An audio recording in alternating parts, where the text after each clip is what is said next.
Good morning વિદ્યાર્થી મિત્રો, ધોરણ 10 વિષય વિજ્ઞાન. ગયા વિડીયોની અંદર આપણે પ્રકરણ નંબર 1 રાસાયણિક પ્રક્રિયાઓ અને સમીકરણોની વાત કરેલી, જેની અંદર આપણે આપેલ કોઈ પણ રાસાયણિક સમીકરણને સમતોલિત કેવી રીતે કરી શકાય તે એક ઉદાહરણ દ્વારા તબક્કાવાર સમજેલા કે સ્ટેપ બાય સ્ટેપ કેવી રીતે કોઈ પણ રાસાયણિક સમીકરણને સમતોલિત કરી શકાય છે. હવે આજે જે આ મુદ્દાની આપણને વાત કરવાની છે એ છે મુદ્દા નંબર 1.2 રાસાયણિક પ્રક્રિયાઓના પ્રકાર. રાસાયણિક પ્રક્રિયા એટલે શું, એને કેવી રીતે આપણે સંકેતોમાં અથવા તો સંજ્ઞાઓના સ્વરૂપમાં લખીએ છીએ, એમાં પ્રક્રિયક કોને કહેવાય, નિપજ કોને કહેવાય, કોને ડાબી બાજુ લખવામાં આવે છે, કોને જમણી બાજુ લખવામાં આવે છે, એ બધી બેઝિક વાતો આપણે સમજી ગયા. હવેનો જે મુદ્દો છે એ છે રાસાયણિક પ્રક્રિયાઓના પ્રકાર. એટલે કેટલા પ્રકારની રાસાયણિક પ્રક્રિયાઓ થઈ શકે છે અથવા તો આપણી આસપાસ જોવા મળે છે એની આપણને અહીંયા વાત કરવાની છે. ધોરણ 9માં આપણે શીખી ગયા કે કોઈ પણ રાસાયણિક પ્રક્રિયા દરમિયાન કોઈ એક તત્વના પરમાણુઓનું રૂપાંતર અન્ય તત્વના પરમાણુઓમાં થતું નથી.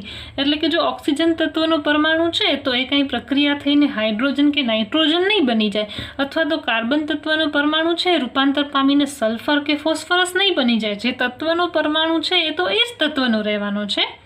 તેમજ પરમાણુઓ મિશ્રણમાંથી અદૃશ્ય થઈ જાય અથવા બહારથી ગમે ત્યાંથી મિશ્રણમાં દાખલ થઈ જાય એવું પણ બનતું નથી. કે કોઈ પરમાણુ એકદમ ગાયબ થઈ ગયો એટલે કે વાતાવરણમાંથી એકદમ ક્યાંક અદૃશ્ય થઈ જાય એવું પણ થતું નથી. ખરેખર રાસાયણિક પ્રક્રિયાઓમાં પરમાણુઓ વચ્ચે જે બંધો હોય છે એ તૂટે છે, તેમજ બંધો નવા બને છે અને નવા પદાર્થો ઉદ્ભવે છે. પરમાણુઓ વચ્ચે બનતા બંધોના પ્રકાર વિશે આપણે પ્રકરણ 3 અને 4માં અભ્યાસ કરીશું. મતલબ કેવા પ્રકારના બંધો બને છે, કયા તત્વો કયા પ્રકારના બંધો બનાવે છે, એ બધી ડિટેલમાં ચર્ચા છે આપણને પ્રકરણ નંબર 3 અને 4ની અંદર કરવાની હશે. અત્યારે આપણને માત્ર એટલી વસ્તુ યાદ રાખવાની છે કે પ્રક્રિયા દરમિયાન કોઈ તત્વ ક્યાંય ગાયબ કે અદૃશ્ય થતું નથી, કે ગમે ત્યાંથી તત્વ છે મિશ્રણની અંદર દાખલ થતું નથી. પ્રક્રિયકોની અંદર જે તત્વો છે એમની વચ્ચે જે બંધો છે એ તૂટે છે, નવા બંધો બને છે અને પરિણામે નિપજના સ્વરૂપમાં આપણને કોઈક નવો પદાર્થ જોવા મળે છે. બરાબર. હવે રાસાયણિક પ્રક્રિયાઓના મુખ્યત્વે તમને અહીંયા 5 પ્રકાર ભણવાના છે. એ 5 પ્રકાર પૈકીનો જે પહેલો પ્રકાર છે એ છે સંયોગીકરણ પ્રક્રિયા, જેને અંગ્રેજીમાં કોમ્બિનેશન રિએક્શન તરીકે ઓળખવામાં આવે છે. હવે આ પ્રક્રિયા વિશે સમજીએ એનાથી પહેલા તમને અહીંયા પ્રવૃત્તિ 1.4 દર્શાવેલ છે. તો શું છે પ્રવૃત્તિ 1.4ની અંદર? તો બીકરમાં કેલ્શિયમ ઓક્સાઇડ, જેને આપણે કડી ચૂનાના નામે ઓળખીએ છીએ, એનો થોડો જથ્થો લેવાનો છે. તેમાં ધીરે ધીરે પાણી ઉમેરવાનું છે. આકૃતિમાં દર્શાવ્યા પ્રમાણે બીકરને સ્પર્શ કરવાનું છે. હવે જ્યારે આપણે આવું કરીએ છીએ તો આપણને શું જોવા મળે છે? તો કેલ્શિયમ ઓક્સાઇડની અંદર પાણી ઉમેરવામાં આવે ત્યારે કેટલાક પરપોટા આપણને જોવા મળે છે. અને જ્યારે આ પરપોટા ઉદ્ભવે અને આપણે આપણા હાથ દ્વારા બીકરને સ્પર્શ કરીએ ત્યારે એ બીકર આપણને ગરમ થયેલો જણાય છે, એટલે કે કેટલીક માત્રામાં ઉષ્મા મુક્ત થયેલી જણાય છે. કેલ્શિયમ હાઇડ્રોક્સાઇડ છે એ ખૂબ જ જોશથી એટલે કે વિગરસલી પાણી સાથે પ્રક્રિયા કરી અને ફોડેલો ચૂનો બનાવે છે. અને આ પ્રક્રિયા થાય ત્યારે પુષ્કળ પ્રમાણમાં ઉષ્મા એટલે કે ગરમી ઉત્પન્ન થાય છે. પ્રક્રિયકમાં શું છે? કેલ્શિયમ ઓક્સાઇડ છે ખૂબ જોશથી પાણી સાથે પ્રક્રિયા કરે છે અને શું મળે છે? ફોડેલો ચૂનો. હવે આ શબ્દના સ્વરૂપમાં દર્શાવેલી પ્રક્રિયા છે એ તમને અહીંયા સંજ્ઞાના સ્વરૂપમાં આપેલી છે. કડી ચૂનો અથવા તો કેલ્શિયમ ઓક્સાઇડનું સૂત્ર છે CaO અને કયા સ્વરૂપમાં છે? ઘન એટલે આવશે સોલિડ, પ્લસ H2O એટલે પાણી કયા સ્વરૂપમાં છે? લિક્વિડ. બંને વચ્ચે પ્રક્રિયા થવાથી ગીવ્સ આપણને શું મળે છે? ફોડેલો ચૂનો, જેનું રાસાયણિક સૂત્ર છે CaOH ટ્વાઇસ. આ બે છે એ OH બંનેને લાગુ પડે છે એટલે OH બ્રેકેટમાં કાઉન્સમાં હશે અને ટ્વાઇસ. આ જે વસ્તુ મળે છે એ કેવી છે? તો પાણીની અંદર ઓગળેલી, એને કહેવાય એક્વાયસ એટલે કે જલીય. બરાબર. વત્તા જે આપણે કહીએ છીએ કે બીકર ગરમ થાય છે, કેટલીક ઉષ્મા મુક્ત થાય છે, એ વત્તા ઉષ્મા. આ પ્રક્રિયામાં કેલ્શિયમ ઓક્સાઇડ અને પાણી સંયોજાઈને એક જ નિપજ કેલ્શિયમ હાઇડ્રોક્સાઇડ બનાવે છે. એવી પ્રક્રિયા કે જેમાં બે કે તેથી વધુ પ્રક્રિયકોમાંથી એક જ નિપજનું નિર્માણ થાય તેને સંયોગીકરણ પ્રક્રિયા કહે છે. આ થઈ સંયોગીકરણ પ્રક્રિયાની વ્યાખ્યા. ખાસ અંડરલાઈન કરજો. એવી પ્રક્રિયા કે જેમાં બે કે તેથી વધુ પ્રક્રિયકોમાંથી એક જ નિપજનું નિર્માણ થાય. આપણે અહીંયા જોયું પ્રક્રિયકો કેટલા છે? 2. આ બંને જોડાય છે એને શું કહેવાય? સંયોજન પામે છે, સંયોજાય છે. તો બે પ્રક્રિયકો, બે અથવા બેથી વધારે પ્રક્રિયકો સંયોજાઈને એક જ નિપજ બનાવે તો આ પ્રક્રિયા થશે સંયોગીકરણની પ્રક્રિયા. ચાલો આપણે સંયોગીકરણ પ્રક્રિયાના કેટલાક વધુ ઉદાહરણો જોઈએ. તો પછીનું ઉદાહરણ છે કોલસાનું સળગવું. કોલસાનું એટલે કે કોલસો છે ને બને છે કાર્બન. તો કાર્બનની સંજ્ઞા છે સી, સોલિડ ફોર્મમાં છે, વત્તા જ્યારે કોલસો સળગે છે તો કોની સાથે પ્રક્રિયા કરે છે? ઓક્સિજન સાથે. ઓક્સિજન કઈ સ્વરૂપમાં હોય છે? O2. અને જે ગેસિયસ એટલે કે વાયુ સ્વરૂપે છે. કાર્બન અને ઓક્સિજન જોડાઈને આપણને શું આપે છે? CO2 એટલે કે કાર્બન ડાયોક્સાઇડ ઉત્પન્ન થાય છે. એટલે બે પ્રક્રિયકો વચ્ચે પ્રક્રિયા થવાથી એક નિપજ મળે છે. પછીનું ઉદાહરણ છે H2 ગેસ એટલે કે હાઇડ્રોજન ગેસ અને ઓક્સિજન ગેસમાંથી પાણીનું નિર્માણ. તો 2H2 gas plus O2 gas gives 2H2O એટલે બે હાઇડ્રોજનના પરમાણુ એક ઓક્સિજનના પરમાણુ સાથે સંયોજાઈને આપણને પાણીના 2 અણુ આપે છે. સરળ ભાષામાં આપણે કહી શકીએ કે જ્યારે બે કે તેથી વધુ પદાર્થો, તત્વો કે સંયોજનો સંયોજાઈને એક જ નિપજનું નિર્માણ કરે છે ત્યારે તે પ્રક્રિયાને સંયોગીકરણ પ્રક્રિયાઓ કહે છે. પ્રવૃત્તિમાં પણ આપણે અવલોકન કર્યું કે વધુ માત્રામાં ઉષ્મા ઉત્પન્ન થઈ શકે છે. આ વધુ માત્રામાં જે ઉષ્મા ઉત્પન્ન થાય એના પરિણામે શું થાય? તો પ્રક્રિયા મિશ્રણ ગરમ થાય છે. એવી પ્રક્રિયાઓ કે જેમાં નિપજોના નિર્માણની સાથે ઉષ્મા મુક્ત થાય છે તેને ઉષ્માક્ષેપક પ્રક્રિયા કહે છે. આ થઈ ઉષ્માક્ષેપક પ્રક્રિયાની વ્યાખ્યા. ઉષ્માક્ષેપક પ્રક્રિયાના કેટલાક અન્ય ઉદાહરણો પણ તમને આપેલા છે. જેમાંનું પહેલું છે કુદરતી વાયુનું સળગવું. કુદરતી વાયુ એટલે CH4. મિથેન જે વાયુ સ્વરૂપે છે કોની સાથે પ્રક્રિયા કરશે? O2 એટલે હવામાં રહેલા ઓક્સિજન સાથે પ્રક્રિયા કરે છે. પરિણામે CO2 એટલે કે કાર્બન ડાયોક્સાઇડ વત્તા 2H2O એટલે કે પાણી. હવે અહીંયા પાણીની બાજુમાં ગેસિયસ ફોર્મનો G લખેલ છે. આનો મતલબ શું થયો કે જે પ્રક્રિયા દરમિયાન પાણી ઉત્પન્ન થશે કયા સ્વરૂપમાં હશે? વરાળના સ્વરૂપમાં હશે. બરાબર. શ્વસન પણ ઉષ્માક્ષેપક પ્રક્રિયા છે. શ્વસન એટલે આપણે જે શ્વાસ લઈએ છીએ એ આપણે શ્વાસમાં કેટલાક વાયુઓ લઈએ છીએ અને કેટલાક વાયુઓ ઉચ્છ્વાસની અંદર બહાર ફેંકીએ છીએ. એના સિવાય આપણા શરીરની અંદર જે ગ્લુકોઝ રહેલું છે એનું વિઘટન થઈ અને ઉર્જા મુક્ત થાય છે, ઉષ્મા મુક્ત થાય છે. એટલે શ્વસન પણ ઉષ્માક્ષેપક પ્રક્રિયા છે. હવે શ્વસન કઈ રીતે ઉષ્માક્ષેપક પ્રક્રિયા છે? તો આપણે સૌ જાણીએ છીએ કે જીવવા માટે આપણને ઉર્જાની જરૂર પડે છે. હવે આપણે જે ખોરાક ખાઈએ છીએ તેમાંથી આ ઉર્જા આપણને મળે છે. પાચન દરમિયાન ખોરાક વધુ સરળ પદાર્થોમાં વિભાજિત થાય છે. ઉદાહરણ તરીકે ભાત, બટાટા અને બ્રેડમાં કાર્બોદિત પદાર્થો હોય છે. આ કાર્બોદિત પદાર્થોનું વિભાજન થઈ અને ગ્લુકોઝ બને છે. હવે આ ગ્લુકોઝ છે આપણા શરીરના કોષોમાં રહેલા ઓક્સિજન સાથે સંયોજાઈને ઉર્જા પૂરી પાડે છે. આ પ્રક્રિયાનું નામ છે શ્વસન. તો શ્વસન પ્રક્રિયા કોને કહેવાય? ગ્લુકોઝ છે આપણા શરીરના કોષમાં રહેલા ઓક્સિજન સાથે સંયોજાઈને ઉર્જા પૂરી પાડે છે એને.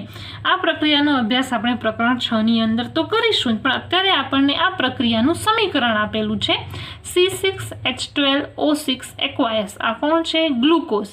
કોની સાથે પ્રક્રિયા કરે છે? આપણે અહીંયા જ વાત કરી ઓક્સિજન સાથે એટલે કે O2. આ બંને પ્રક્રિયા કરીને શું બનાવે છે? તો CO2. આપણને ખબર છે O2 નો આપણે શ્વાસની અંદર લઈએ છીએ તો બહાર આપણે જે કાર્બન ડાયોક્સાઇડ ફેંકીએ છીએ કયો છે? શ્વસન પ્રક્રિયા બાદ જે મુક્ત થતો વાયુ છે એ. વત્તા 6H2O સાથે સાથે પાણી પણ ઉત્પન્ન થાય છે પ્લસ ઉર્જા. તો આપણા કામમાં શું આવે છે? આ ઉર્જા. પાણી છે એટલે કે H2O છે એ આપણે ઉત્સર્જન સમયે બહાર ફેંકીએ છીએ, જ્યારે CO2 છે એ આપણે ઉચ્છ્વાસ દરમિયાન બહાર ફેંકીએ છીએ. એટલે ખરેખર ગ્લુકોઝ છે એ ઓક્સિજન સાથે પ્રક્રિયા કરીને 3 નિપજ બનાવે છે. એમાંની એક ઉર્જાનો જ આપણે ઉપયોગ કરીએ છીએ. આ H2O છે ઉત્સર્જન સ્વરૂપે અને CO2 છે ઉચ્છ્વાસ સ્વરૂપે શરીરની બહાર નીકળી જાય છે. ત્રીજું ઉદાહરણ છે ઉષ્માક્ષેપક પ્રક્રિયાનું, વનસ્પતિ દ્રવ્યનું વિઘટન થઈ અને ખાતર બનવું, એ પણ ઉષ્માક્ષેપક પ્રક્રિયાનું ઉદાહરણ છે. બરાબર. તો આપણે સંયોગીકરણ પ્રક્રિયા કોને કહેવાય, સંયોગીકરણ પ્રક્રિયાના 3 ઉદાહરણો સાથે સાથે ઉષ્માક્ષેપક પ્રક્રિયાના 3 ઉદાહરણો પણ જોયા. હવે વાત કરીએ વિઘટન પ્રક્રિયા. પ્રવૃત્તિમાં આપેલું છે એક શુષ્ક ઉત્કલન નળી. તમે અહીંયા જોઈ શકો છો, આ જે ઉત્કલન નળી છે, કસનળી પણ કહેવાય. એની અંદર આશરે 2 ગ્રામ ફેરસ સલ્ફેટ લેવાનું છે. ફેરસ સલ્ફેટના સ્ફટિકનો રંગ કયો હોય છે? તો ફેરસ સલ્ફેટના સ્ફટિક છે એમનો રંગ લીલો હોય છે. હવે આકૃતિમાં દર્શાવ્યા પ્રમાણે આપણે બર્નર અથવા સ્પિરિટ લેમ્પની જ્યોતથી એને ગરમ કરીએ તો ગરમ કર્યા બાદ ફેરસ સલ્ફેટના સ્ફટિકના રંગમાં ફેરફાર જોવા મળે છે. સાથે સાથે ઉત્પન્ન થતો વાયુ છે એમાંથી પણ ચોક્કસ પ્રકારની દુર્ગંધ આપણને આવશે. તો આપણે આમાં જોઈ શકીએ છીએ કે ફેરસ સલ્ફેટના સ્ફટિકનો જે લીલો રંગ છે એ ગાયબ થઈ જાય છે અને સાથે સાથે સલ્ફરના બળવાથી ઉદ્ભવતી એક લાક્ષણિક વાસ આપણે એને અનુભવી શકીએ છીએ. તો ખરેખર આ પ્રવૃત્તિ દરમિયાન જે પ્રક્રિયા થઈ શું છે? તો ફેરસ સલ્ફેટ, જેનું રાસાયણિક સૂત્ર છે FeSO4, એક શું કરે છે? ઉષ્મા, એને ગરમી મળવાથી, ઉષ્મા મળવાથી શું બને છે? Fe2O3, જેને કહેવાય ફેરિક ઓક્સાઇડ પ્લસ SO2 વાયુ અને SO3 વાયુ છે એ આપણે જોઈએ તો ત્યાં જે ધુમાડા નીકળે છે, જે આપણને ચોક્કસ સ્મેલ આવે છે, ત્યાં છૂટા પડે છે. તો ખરેખર ફેરસ સલ્ફેટ ને ઉષ્મા મળવાથી ફેરિક ઓક્સાઇડ બને છે અને SO2 વાયુ અને SO3 વાયુ છે છૂટા પડે છે. આ પ્રક્રિયામાં આપણે જોઈ શકીએ છીએ કે એક જ પ્રક્રિયક છે એ તૂટીને વધુ સરળ નિપજો આપે છે. આ પ્રક્રિયાને વિઘટન પ્રક્રિયા કહે છે. એટલે કે એવી પ્રક્રિયા કે જેમાં કોઈ એક જ જે પદાર્થ છે, એક જ પ્રક્રિયક છે એ તૂટી અને 2 કે 2 થી વધારે નિપજો આપે. ફેરસ સલ્ફેટ FeSO4.7H2O ના સ્ફટિકને ગરમ કરતા તેમાંથી પાણી દૂર થાય છે અને સ્ફટિકનો રંગ બદલાઈ જાય છે. ઉપરાંત તે ફેરિક ઓક્સાઇડ, સલ્ફર ડાયોક્સાઇડ અને સલ્ફર ટ્રાયોક્સાઇડમાં વિઘટિત થાય છે. ફેરિક ઓક્સાઇડ ઘન છે, જ્યારે SO2 અને SO3 છે એ બંને વાયુઓ છે. તમને અહીંયા સમીકરણમાં આપેલું જ છે સિમ્બોલ. Fe2O3 છે એ સોલિડ છે અને બાકી બંને ગેસ છે. કેલ્શિયમ કાર્બોનેટનું ઉષ્મા આપવાથી કેલ્શિયમ ઓક્સાઇડ અને કાર્બન ડાયોક્સાઇડમાં થતું વિઘટન વિવિધ ઉદ્યોગોમાં ઉપયોગમાં લેવામાં આવતી એક અગત્યની વિઘટન પ્રક્રિયા છે. શું કરવામાં આવે છે? આ જે શબ્દોમાં મેં તમને વાત કરી ને, તમને જે સમીકરણમાં પણ એ જ વસ્તુ આપેલી છે કે કેલ્શિયમ કાર્બોનેટ, જેને આપણે ચૂનાનો પથ્થર કહીએ છીએ, એને ઉષ્મા આપવાથી શું થાય છે? તો કેલ્શિયમ ઓક્સાઇડ એટલે કે CaO, કડી ચૂનો સાથે સાથે કાર્બન ડાયોક્સાઇડ વાયુ છૂટો પડે છે. આ પ્રક્રિયા છે મોટા ભાગે ઉદ્યોગોની અંદર જ્યાં કાર્બન ડાયોક્સાઇડ વાયુની જરૂર હોય ત્યાં આ વિઘટન પ્રક્રિયાનો ઉપયોગ કરવામાં આવે છે. કેલ્શિયમ ઓક્સાઇડને ચૂનો અથવા કડી ચૂનો કહે છે. તેના અનેક ઉપયોગો છે. તે પૈકીનો એક ઉપયોગ છે સિમેન્ટની બનાવટમાં ઉષ્માની મદદથી કરવામાં આવતી વિઘટન પ્રક્રિયાને ઉષ્મીય વિઘટન પણ કહેવામાં આવે છે. ઉષ્મીય વિઘટન એટલે શું? તો ઉષ્માની મદદથી જ્યારે કોઈ પદાર્થની વિઘટન પ્રક્રિયા કરવામાં આવે તેને કહેવાય ઉષ્મીય વિઘટન. ઉષ્મીય વિઘટનનું અન્ય એક ઉદાહરણ પણ તમને અહીંયા પ્રવૃત્તિ 1.6 માં આપેલ છે. પ્રવૃત્તિમાં કહ્યું છે કે ઉત્કલન નળીમાં આશરે 2 ગ્રામ લેડ નાઇટ્રેટ પાવડર લો. તમને અહીંયા આકૃતિમાં દર્શાવેલ છે. આકૃતિમાં દર્શાવ્યા પ્રમાણે ઉત્કલન નળીને હોલ્ડર વડે પકડીને જ્યોત ઉપર ગરમ કરો. હવે એની અંદર આપણે શું રંગ પરિવર્તન જોઈએ છીએ? તો આપણને કથ્થઈ રંગનો ધુમાડો ઉત્પન્ન થતો દેખાશે. તમને અહીંયા આકૃતિમાં રંગના આધારે દર્શાવેલ છે. આ ધુમાડો શું છે? નાઇટ્રોજન ડાયોક્સાઇડ એટલે કે NO2 નો છે. તો જ્યારે લેડ નાઇટ્રેટને ગરમ કરવામાં આવે ત્યારે નાઇટ્રોજન ડાયોક્સાઇડ વાયુ ઉત્પન્ન થાય છે. આની રાસાયણિક પ્રક્રિયા થશે 2PbNO3 twice lead nitrate gives, ઉષ્મા આપવામાં આવે તો 2PbO lead oxide plus 4NO2 nitrogen dioxide plus O2 એટલે કે ઓક્સિજન. તો આમ એક પદાર્થ છે એને ઉષ્મા આપવામાં આવે તો તે 2 કે તેથી વધારે નિપજોમાં રૂપાંતરિત થાય છે. તો આ થઈ જે લેડ નાઇટ્રેટ છે એનું ઉષ્મીય વિઘટનની પ્રક્રિયા. તમને અહીંયા પ્રવૃત્તિ 1.7 આપેલી છે, તમે એકવાર વાંચી જજો અને સમજવાનો પ્રયત્ન કરજો. માત્ર જાણકારી માટે છે, સમજ મેળવવા માટે છે, કારણ કે ખરેખર પરીક્ષાની અંદર પ્રશ્ન એવો પૂછાતો હોય છે કે વિઘટન પ્રક્રિયા એટલે શું, ઉદાહરણ આપીને સમજાવો. તો તમે વિઘટન પ્રક્રિયાની વ્યાખ્યા અને અત્યારે આપણે જે 3 ઉદાહરણ સમજ્યા એ 3 ઉદાહરણ લખો.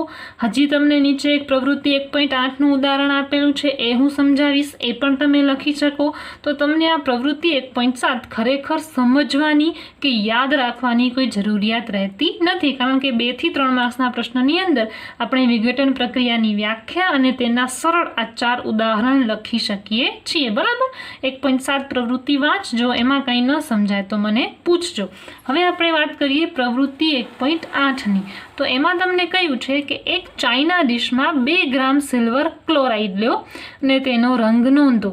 થોડી વાર માટે ચાઇના ડિશને સૂર્યના પ્રકાશમાં મૂકો અને થોડા સમય પછી સિલ્વર ક્લોરાઇડના રંગનું અવલોકન કરો. બરાબર, તમને આ સરળ પ્રવૃત્તિ ચિત્ર પણ તમને અહીંયા આપેલું છે. તો આપણે જોઈ શકીએ છીએ કે સૂર્યપ્રકાશમાં સફેદ સિલ્વર ક્લોરાઇડનું રૂપાંતર રાખોડી રંગના પદાર્થમાં થાય છે. ખરેખર જે સિલ્વર ક્લોરાઇડ છે એટલે કે AgCl છે, એનો રંગ કેવો છે? સફેદ. પણ સૂર્યપ્રકાશની અંદર એને થોડા સમય માટે મૂકવામાં આવે તો શું થાય છે? તો રંગમાં ફેરફાર થાય છે. હવે રંગમાં ફેરફાર થઈને કયો રંગ ધારણ કરે છે? રાખોડી એટલે કે ગ્રે. બરાબર, તો સફેદ રંગનો જે AgCl એટલે કે સિલ્વર ક્લોરાઇડ છે એ સૂર્યપ્રકાશની હાજરી હોવાથી રાખોડી રંગના પદાર્થમાં ફેરવાય છે. પ્રકાશને કારણે સિલ્વર ક્લોરાઇડનું વિઘટન સિલ્વર અને ક્લોરીનમાં થવાના કારણે આ રંગ પરિવર્તન જોવા મળે છે.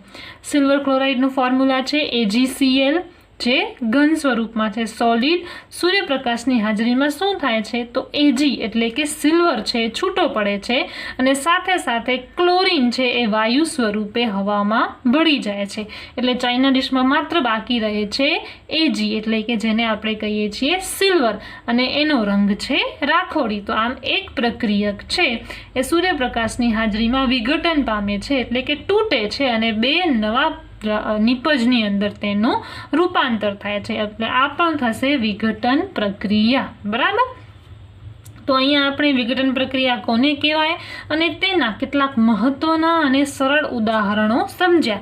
પરીક્ષાની અંદર પણ આવો જ પ્રશ્ન પૂછાતો હોય છે. કોઈ પણ એક પ્રક્રિયા તમને પૂછી શકે, સંયોગીકરણ પ્રક્રિયા પણ હોય, વિઘટન પ્રક્રિયા પણ હોય, અને કેટલીક પ્રક્રિયાઓ જે આપણે હજી કાલના વિડીયોમાં સમજશું એ પણ પરીક્ષાની અંદર પૂછાય. તો 2 થી 3 માર્ક્સની અંદર આપણે એની વ્યાખ્યા અને એના 3 થી 4 ઉદાહરણ લખી શકીએ છીએ. બરાબર, તો આજે જે 2 પ્રકારની પ્રક્રિયાઓ આપણે સમજી એ તમારે ધ્યાનથી ઘરે એકવાર બધું વાંચી લેવાનું છે, સમજી લેવાનું છે. આના આધારે જે હોમવર્ક મળે એ કરવાનું છે. આ બધાની અંદર ક્યાંય કાંઈ ન સમજાય તો તમે મને પર્સનલી પૂછી શકો છો. તો આજનો વિડીયો આપણે અહીંયા જ પૂરો કરીએ છીએ. Thank you.